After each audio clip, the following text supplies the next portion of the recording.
They always told me they loved me, but I was just their ATM. The shocking truth I uncovered about my family will leave you speechless. Watch what happens when the truth comes to light. April rain always had something special about it. A quiet symphony of drops falling from the sky, as though everything in the world was slowing down for just a moment. Sitting in my home office in Burlington, I loved looking out the window at the misty gray skies. The rain blurred the world outside, and everything felt a little more peaceful.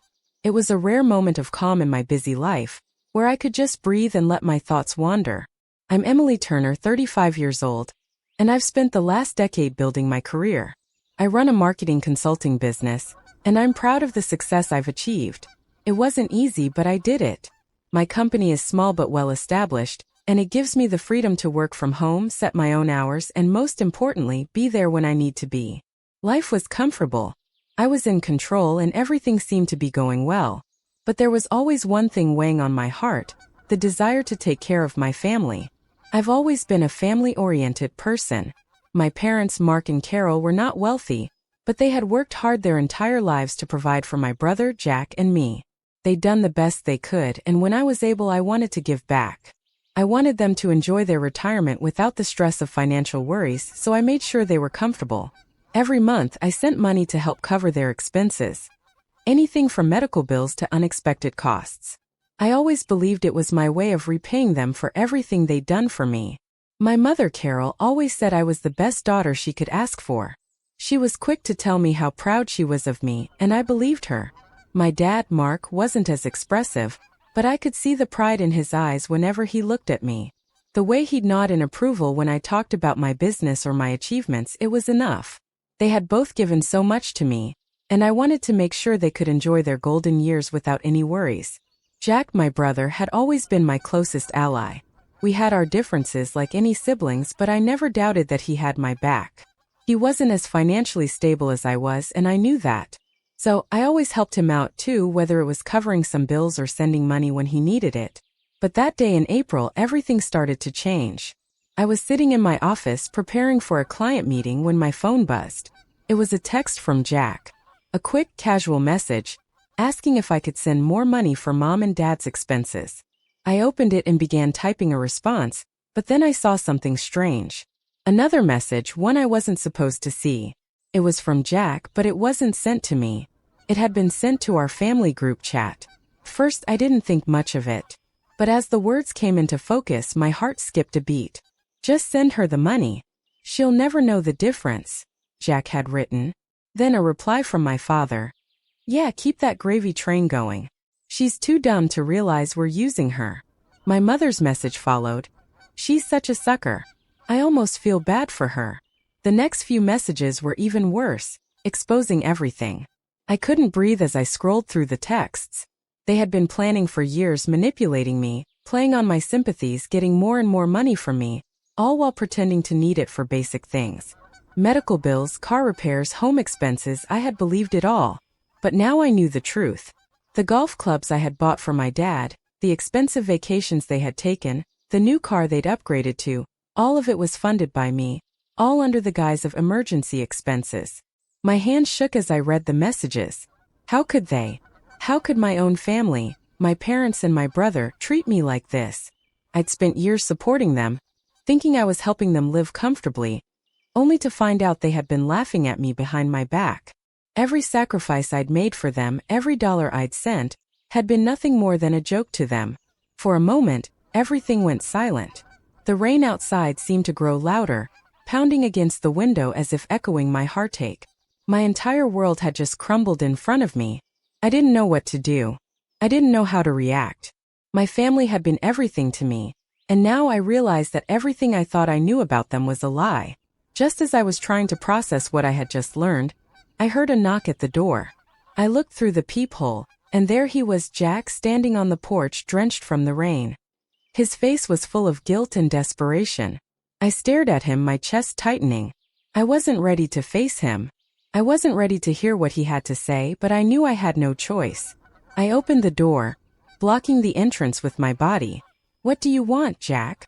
My voice was calm, but underneath, it trembled with hurt and anger. Emily, please. Can I come in? I can explain everything. Explain? There was nothing to explain. The truth was right in front of me. I held up my phone, showing him the screen. His eyes widened, but he didn't speak. He didn't need to. The words spoke for themselves. For a long moment we stood there in the pouring rain with nothing left to say. The betrayal was complete. And yet I couldn't help but wonder, was there more to this story than I realized? Jack stood there on my doorstep, drenched in rain, his face an open book of guilt. But all I could feel was a deep, gnawing emptiness. I wanted to scream, to demand answers, but the words stuck in my throat. I opened the door just a crack, my hand still holding my phone with the damning messages visible on the screen. I knew there was nothing left to say. The truth was already out, staring at us both. He stepped forward, clearly desperate, his eyes pleading for a chance to explain himself. Please just let me talk," he begged. I shook my head, stepping back to let him in. "I don't know what to say to you, Jack. I don't even know what to feel right now." The words tasted like ash in my mouth. For years I had been supporting them, believing I was helping. And yet, now I realized I had been nothing more than an ATM for them. I felt like a fool. Jack shut the door behind him, his wet clothes dripping onto my hardwood floor. But I couldn't bring myself to care. I crossed my arms, waiting for him to say something, anything that could make sense of this mess. "I didn't want this," he said, his voice shaky. "I didn't want to hurt you." But that was the problem, wasn't it? I had always thought I knew my family. I had believed that we were close, that we had each other's backs. And now all of that seemed like a lie. "You didn't want to hurt me?" I repeated, my voice rising. "How could you not have seen that what you were doing was wrong? You were part of this, Jack. No, you were helping them. You knew what was going on. Don't you dare try to pretend you didn't." Jack lowered his eyes, his shoulders slumped. "I didn't want to lose them, Emily. They've always needed me. And I just went along with it, okay? I didn't want to cause trouble. I didn't want to lose their love." For a moment, I almost felt sorry for him. But then the words from the messages flashed back in my mind. "She's too stupid to realize we're using her." And I couldn't feel sympathy anymore. The truth hurt too much. I stepped back, shaking my head. "You didn't lose their love, Jack. You lost yourself. And so did I." There was silence between us, the kind of heavy silence that fills the room with more weight than any conversation could. I wanted to cry, but the tears wouldn't come. I felt nothing but numbness, my heart shattered into pieces I wasn't sure I could ever pick up again.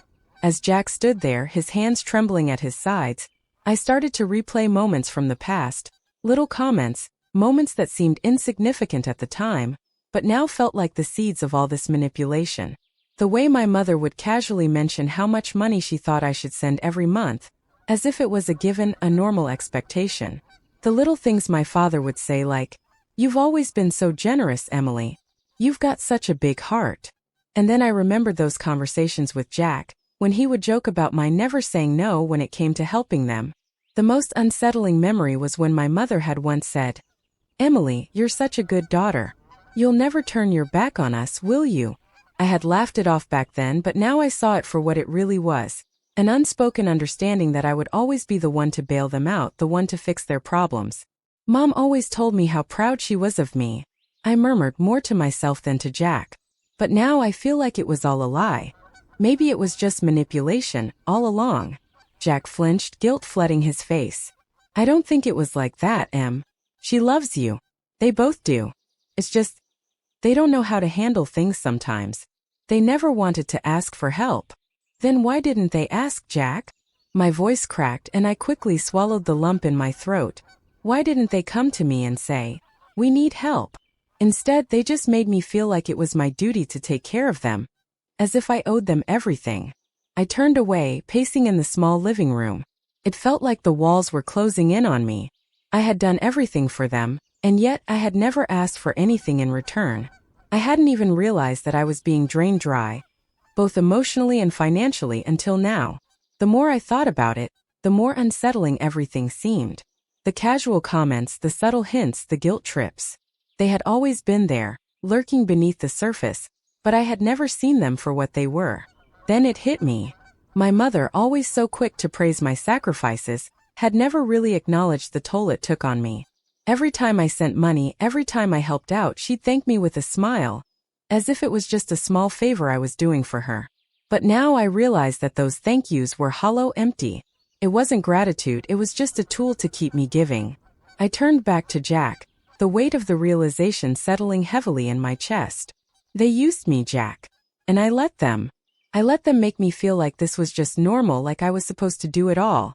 Like I was supposed to be the one to fix their lives. Jack didn't say anything, but his eyes spoke volumes. He knew it was true. He had been a part of it too in his own way, going along with the charade, pretending everything was fine. But now everything had changed. I had seen the truth, and I wasn't sure I could ever look at my family the same way again. The silence between Jack and me stretched long after my words had hung in the air. His eyes avoided mine, shifting nervously around the room. There was nothing left to say between us. He had done what he could to explain himself, but it wasn't enough. Nothing he said could erase the sting of the betrayal. I couldn't look at him the same way again. I excused myself, my thoughts spiraling. The room felt like it was closing in on me as I walked to the small desk at the corner of the living room, where a pile of papers and old files sat untouched for months. I tried to distract myself with work, but the words from the messages kept replaying in my mind. She's too dumb to realize we're using her. The tone of those words felt like a slap across my face. It wasn't just that they'd been taking money from me, it was the way they thought so little of me that they could make those jokes. I shook my head, trying to push the thoughts away. But then something caught my eye. A folder, tucked in the back of the drawer, one I hadn't seen in a while. I pulled it out, curious, hoping for a distraction. The folder was filled with old paperwork, things I had long forgotten. Among the jumble of receipts, financial statements, and tax documents, a single piece of paper caught my attention. A financial agreement I had signed years ago when I first started helping my parents. My heart skipped a beat as I looked at the document. It was an agreement with a bank. A joint account in my name that I had set up to transfer money to my parents. I had completely forgotten about it, but I clearly remembered the day I'd signed it. It was supposed to be a temporary solution, just a way to ensure they had access to what they needed, without me always sending money by check. But as I read through the document, my stomach dropped. A single line stood out. In the event of an emergency, the signatory allows immediate access to this account by authorized family members, without prior consent or notice to the signatory. My fingers went cold as I traced the words, unable to comprehend what I was seeing. I reread the sentence over and over. This wasn't just a safety net for emergencies. It was a clause that gave my parents the legal right to access my account whenever they wanted, without my approval. I had been so trusting, so eager to help them that I hadn't even realized I'd signed away control over my own finances. They could have drained my account at any time and I would have never known. I never imagined something like this could be part of the agreement. Terror gripped me. How long had this been going on? How long had they been planning this? The thought that my parents had set this up, used me so strategically, left me breathless. Was this always their plan? Had they known all along that I would be the one to support them financially, no matter the cost? I felt like I was drowning in a sea of betrayal, each wave of new information crashing over me. I sat back in my chair, trying to catch my breath. The room around me seemed to blur as I processed the enormity of what I had discovered. My parents, the people I had trusted with everything, had set this up from the start. They hadn't just asked for help. They had engineered a way to ensure I couldn't say no. This wasn't just manipulation, it was a calculated strategy. I was their backup, their security, their unknowing ATM. I closed the folder and set it aside, my hands trembling. A surge of anger mixed with confusion swept over me. The worst part wasn't just the money. It was the manipulation, the deceit, the lies they had woven into our relationship. They had treated me like a resource to be drained, and I had blindly played my part in it. I thought about the years I had spent helping them, skipping vacations, forgoing my own plans, tightening my own budget to ensure they could live comfortably. All the while I had believed I was doing it out of love, out of the goodness in my heart. I had believed that I was helping them live better lives, easing their burdens. And yet they were laughing behind my back, plotting how to get more from me, never once thinking about the toll it was taking on me. I couldn't understand how they could do this to me.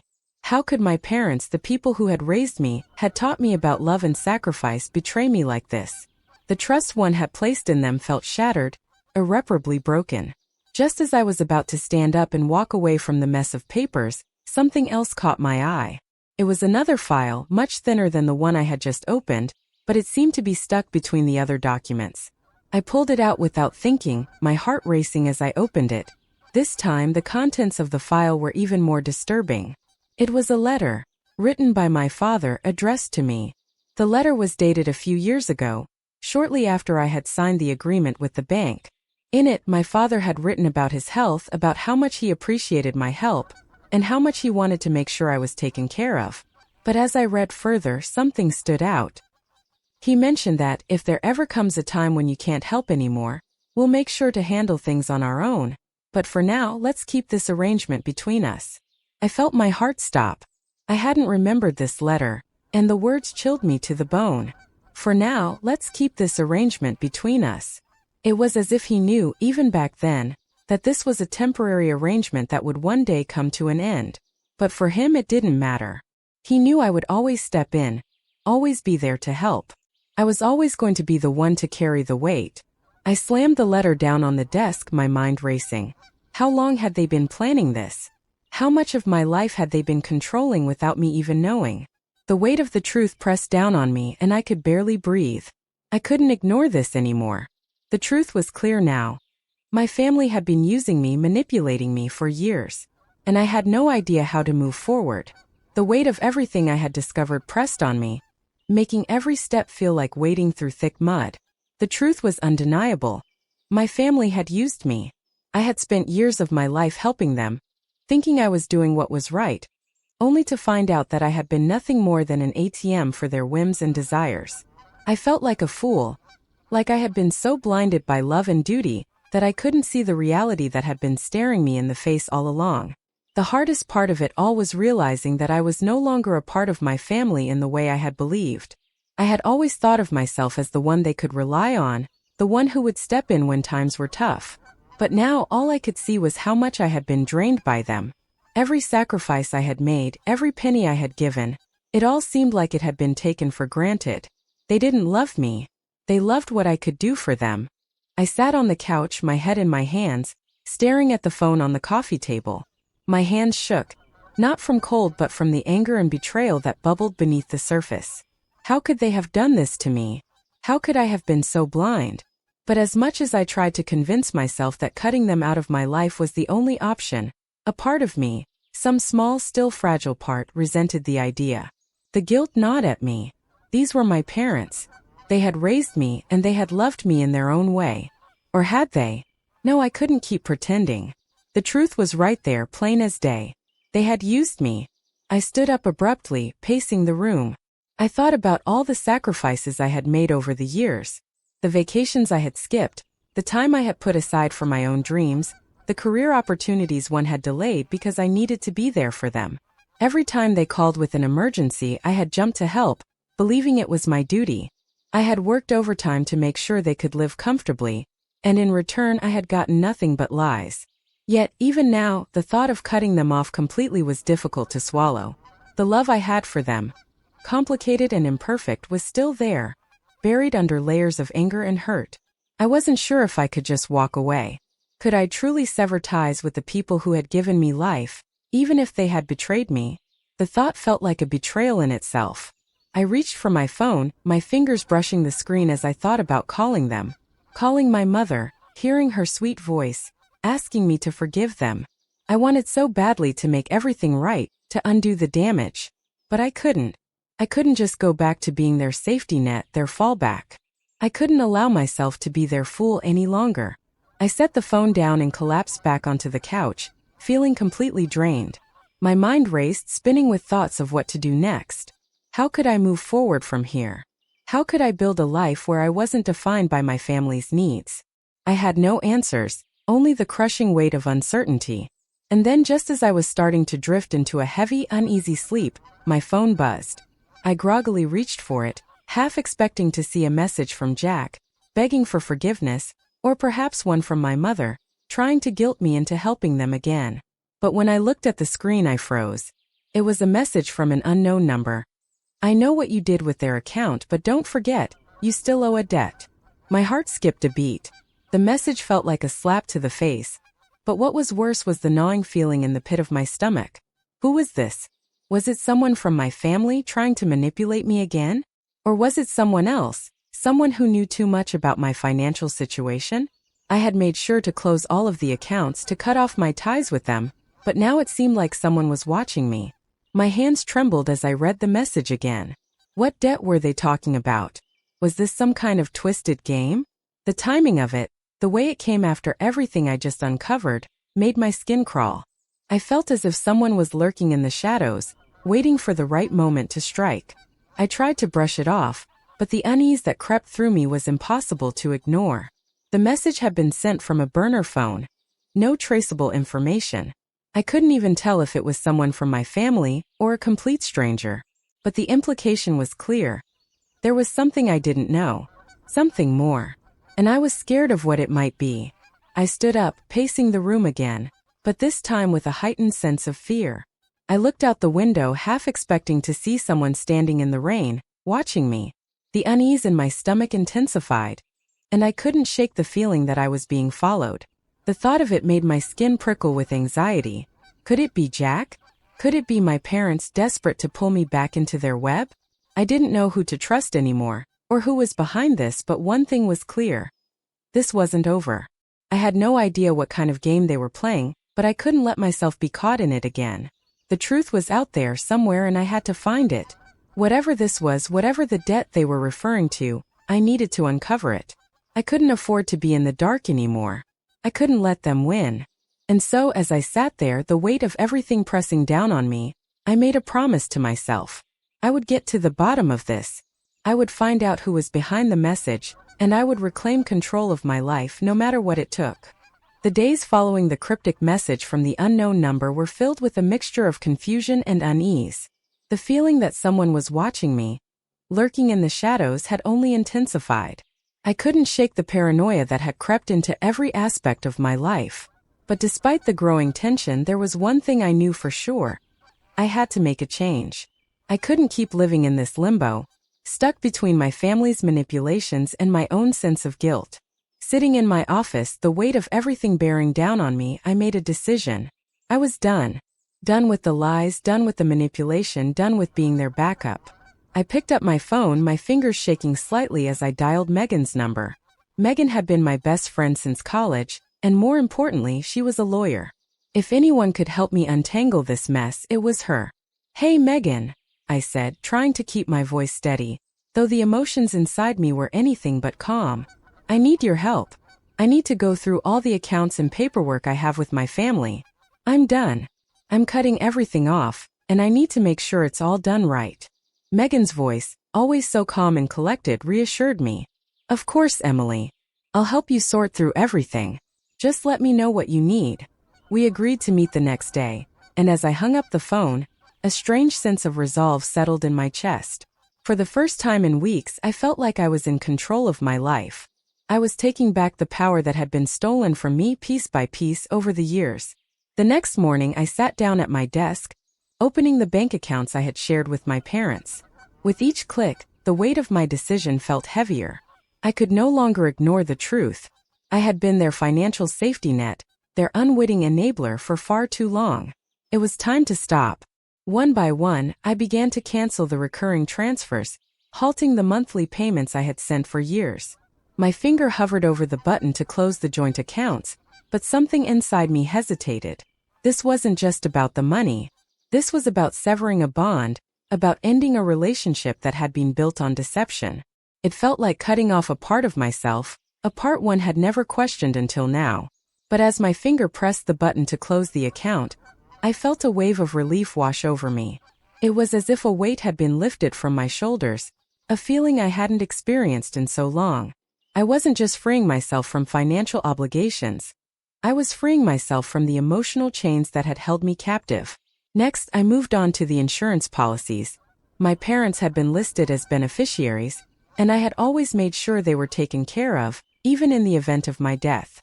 But now it was time to change that. I removed them from the policies one by one, and named a local charity instead.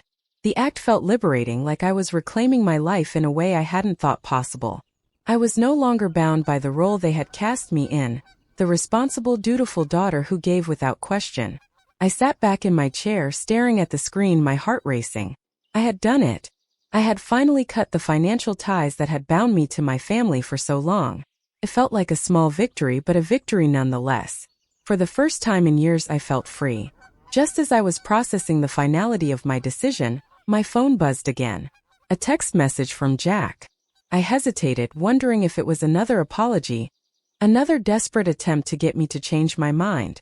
But as I opened the message, my stomach dropped. It was a letter written by Jack, not just a simple text. He had taken the time to write me something, and as I read it, the truth began to sink in. Jack confessed to me what I had suspected for weeks, that my family had been in serious debt for years. The vacations, the lavish gifts, the new car. It wasn't just about their comfort. It was about hiding the financial burden they had been under. Jack explained that my parents had secretly taken out loans years ago to fund their lifestyle, and they had used me to cover it up. All those years of helping them had been to pay off debts they had kept hidden from me. The vacations I had thought were a treat for them were actually just a way to keep up appearances, to maintain the facade of a comfortable life while sinking further and further into debt. My money had never been about providing for their retirement. It had been about keeping their financial troubles hidden from me. I sat there, the letter in my hands, my mind spinning. All this time they had been playing me, using me to cover up their mistakes, their irresponsibility. And Jack, my own brother, had known about it. He had been complicit in it, even if he claimed to be just following their lead. The realization hit me like a ton of bricks. This wasn't just about money anymore. This was about a family that had used me, manipulated me, and kept me in the dark for their own benefit. I felt a wave of nausea rise in my stomach. All those years of sacrifice, all the love I had given, they had been lies. I had been living in a fantasy, believing I was helping my parents, only to discover that they had been laughing at me behind my back. The anger that bubbled up in me was almost too much to bear. But then something else surfaced in the pit of my stomach: relief. It wasn't just about cutting them off financially. It was about seeing the truth. The truth had been hidden for so long, and now that I had it, I couldn't unsee it. The weight of the lies had been lifted, and for the first time, I felt like I could breathe again. The decision was final. There was no turning back. I had broken free from the chains they had wrapped around me, and now I had to face the consequences. But for once I was ready. The morning after I had closed the final account and severed the last financial tie, I felt like I had reclaimed a part of myself that had been lost for years. For the first time in so long, I could breathe without feeling suffocated by the weight of my family's expectations and manipulation. I had made the decision to let go, to stop being their ATM, to stop sacrificing my life for people who had never truly appreciated me. And yet, despite the clarity I felt, there was still one thing hanging in the air. A gnawing feeling that something wasn't finished. That evening, as I sat quietly in the living room, sipping a cup of tea, I heard the sound of a car pulling into my driveway.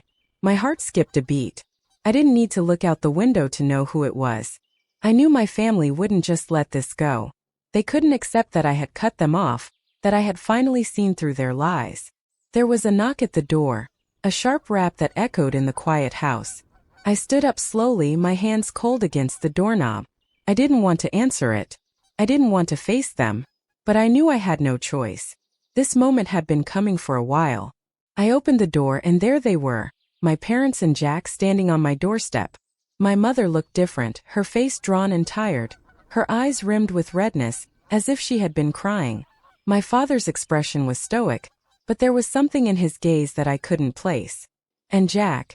He looked like he hadn't slept in days, his face pale, his hair unkempt. For a brief moment there was silence. None of us knew what to say. My mother was the first to speak, her voice shaky but filled with desperation. "Emily," she began, her words trembling as she looked at me, "we've been trying to reach you. Your father and I understand now. We made a mistake. We should have never asked you for so much. We should have never taken you for granted. We need you. Please just give us a chance to explain." I stood there, frozen, my heart racing. Her words felt empty, like a rehearsed apology, and something inside me recoiled. I had heard this before, the same excuses, the same guilt trips. But this time I wasn't buying it. "Explain," I repeated, trying to keep my voice steady. but the anger was rising in my chest. Explain what, Mom? How you used me. How you drained me dry and made me feel like I owed you everything. How you made me think I was helping you. All while you laughed behind my back. My mother's face fell, her eyes filling with tears. No, Emily, that's not what we meant. We didn't know how else to get by. We thought you wanted to help. You've always been so generous, and we just kept asking because we thought you loved us. I shook my head, feeling sick. You're right. I've always been generous. But you didn't want help, you wanted control. You wanted me to be your safety net, your fallback, and you manipulated me into thinking it was my responsibility. But I'm done. I'm not your ATM. I'm not your backup anymore. Jack stepped forward, his voice pleading. Please, you've got to understand. Mom and Dad, they didn't mean to hurt you. They were just trying to keep things together.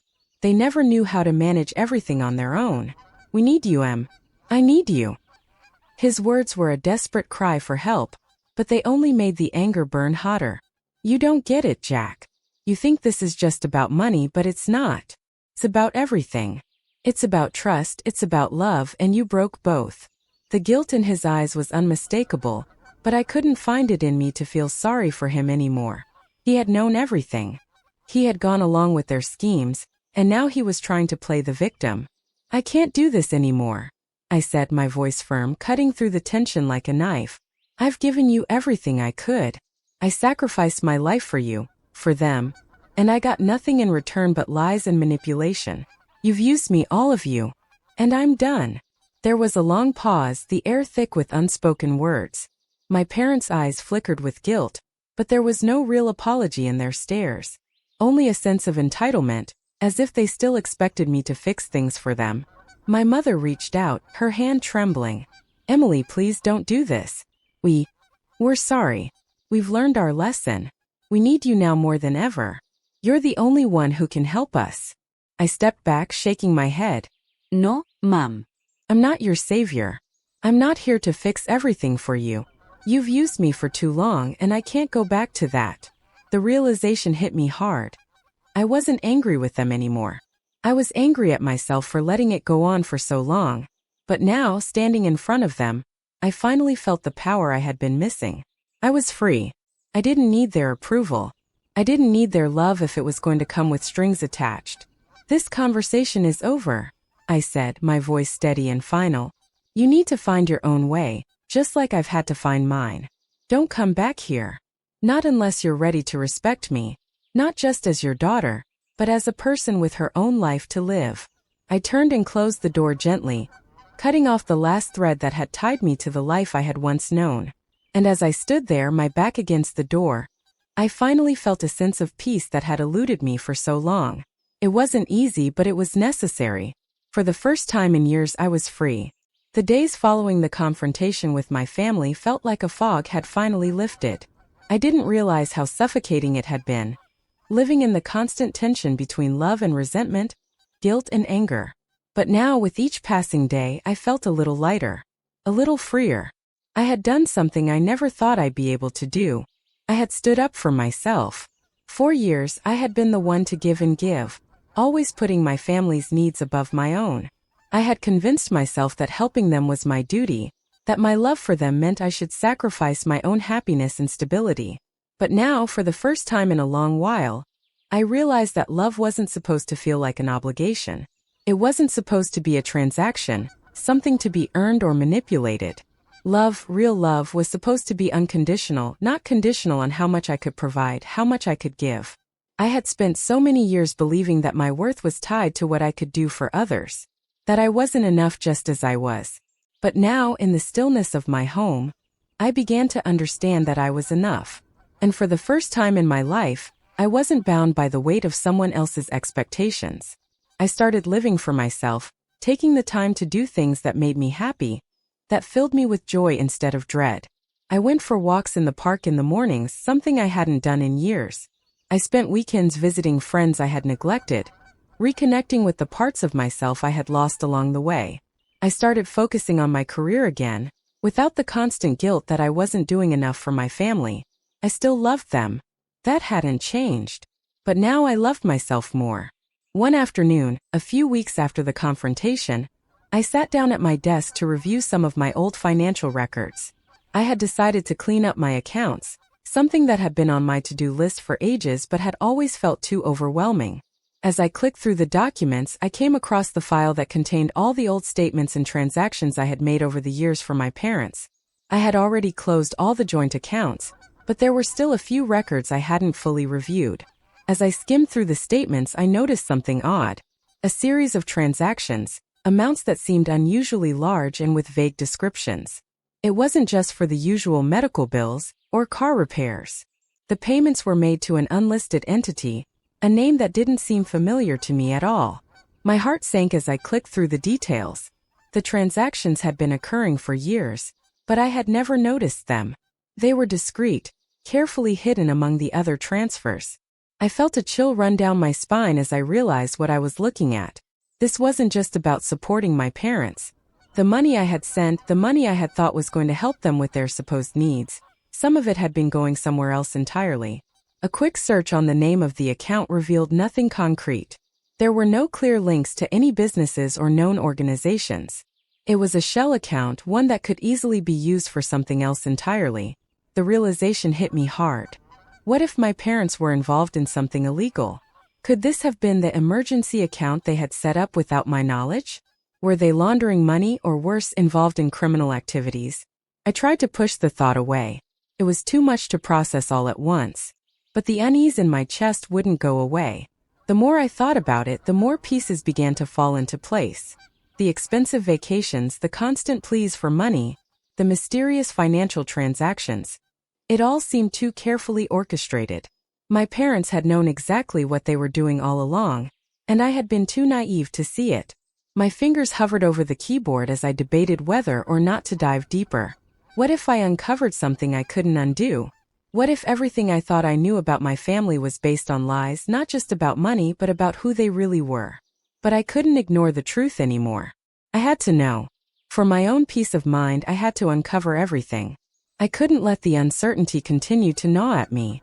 If they had been using me for more than just financial support, if they had been hiding something bigger, then I needed to know. I picked up the phone and dialed Megan. It was time to investigate further. I had already severed my ties with my family financially, but I needed her legal expertise to figure out what my next steps should be. I wasn't sure where this would lead, but I knew that I couldn't keep ignoring the possibility that there was more to this than I had ever imagined. "Hey Megan," I said, my voice steady but tense. "I need your help with something. I think I've found something. Something I didn't expect. And I need to know what it means." As I sat back in my chair, the weight of the situation pressed down on me again. But this time it didn't feel like a burden. This time it felt like the first step toward truly reclaiming my life. I didn't know where this path would lead, but for the first time in a long while, I felt ready to face it. Whatever the truth was, I was going to uncover it. And no matter what I found, I would be okay. Because for the first time, I was living for myself. It had been weeks since I made the decision to sever all ties with my family. The weight of those years of manipulation, the guilt that had clouded every aspect of my life, was finally starting to lift. The space around me felt different now, quieter, more peaceful. I had spent so much time thinking about what I had lost that I hadn't fully realized what I had gained. I looked out the window of my apartment, the sun beginning to set on the horizon, painting the sky in shades of orange and pink. It was a beautiful evening, and for the first time in so long I truly felt at peace. No longer bound by the heavy expectations of my family, no longer caught in their web of lies, I could finally breathe. The world felt full of possibilities again, and I was no longer shackled to the past. In the weeks since that confrontation with my family, I had focused on rebuilding my life. I reconnected with old friends, people I hadn't spoken to in years. I took time for myself, something I hadn't done in so long. I started painting again, something I used to love but had long neglected. Each brushstroke felt like a release, like I was rediscovering parts of myself that had been buried beneath the weight of my responsibilities to my family. I had always believed that family was everything, that love meant sacrifice. And while that might be true in some cases, I had learned the hard way that sacrifice without respect and mutual care only leads to resentment. It wasn't love when someone used you as a means to an end, when your worth was measured by how much you could give. No, love wasn't supposed to feel like a burden. It wasn't supposed to come with strings attached. In the quiet of my apartment, I sat on the couch with a cup of tea, reflecting on everything I had been through. I thought about how much I had changed, how much I had grown. I had let go of the person I used to be, the one who was constantly trying to fix things for everyone else. I had let go of the idea that my value came from how much I could sacrifice, and in return I had found myself again. There were days when I still felt the sting of the past, moments when I questioned if I had made the right choice. The guilt still lingered, and I wondered if I had been too harsh, if there was a way to salvage things with my family. But then I reminded myself, they had their chance. I had given them everything, my love, my time, my money, and they had taken it all without ever truly seeing me. It wasn't easy, but I was finally accepting that some relationships, no matter how hard we try, can't be fixed. Not because they aren't worth saving, but because they were never built on the right foundation in the first place. A part of me still missed the family I thought I had. The memories of holidays, laughter, and the quiet moments shared with them lingered. But I couldn't keep holding on to something that was never really mine to begin with. I had to let go of the fantasy, the image of the perfect family I had been holding on to. It was time to build a new life, one where I didn't have to prove my worth to anyone. The phone buzzed, pulling me out of my thoughts. I glanced at the screen and my heart skipped a beat when I saw the name Megan. We had talked a lot over the past few weeks about the legal side of things, about how to move forward, and about what I was feeling. Megan had been there for me when I needed someone to talk to, helping me navigate the overwhelming emotions that came with cutting ties with my family. She had always been my rock, and it felt good to know that I had someone like her in my corner. I answered the phone with a smile. "Hey, Megan." "Hey, Em," she replied, her voice warm and comforting. "How are you doing? How's everything going?" I sighed, leaning back against the couch. It's going better than I thought. I've had a lot of time to think, and I'm starting to feel like myself again. Like I'm finally in control of my own life." "That's amazing," Megan said, her voice full of genuine happiness for me. "You've worked so hard to get here. I'm really proud of you." "I couldn't have done it without you," I said, my voice filled with gratitude. "Seriously, you've been the one person I could rely on through all of this." Megan chuckled softly. "That's what friends are for, right? But I know you, Emily. You're stronger than you think. You've got this." For the first time in a long time, I truly felt that. I didn't feel alone anymore. I wasn't weighed down by guilt or the past. I had made the difficult decision to walk away from a toxic situation, and it was finally starting to feel like the right choice. I looked out the window again, watching as the last bit of sunlight faded into twilight. There was a sense of freedom that filled me, and it was unlike anything I had ever felt. I wasn't bound by my family's expectations. I wasn't carrying the weight of their disappointments or demands. I was free to live for myself, to pursue my own happiness without the shadow of obligation hanging over me. This was my new beginning. It wasn't going to be easy, but I was ready for it. I had the power to create the life I wanted, and for the first time in my life, I knew I was enough just as I was. Thanks for watching. Don't forget to like, comment, and subscribe. Hit the bell icon for updates on new videos. See you next time.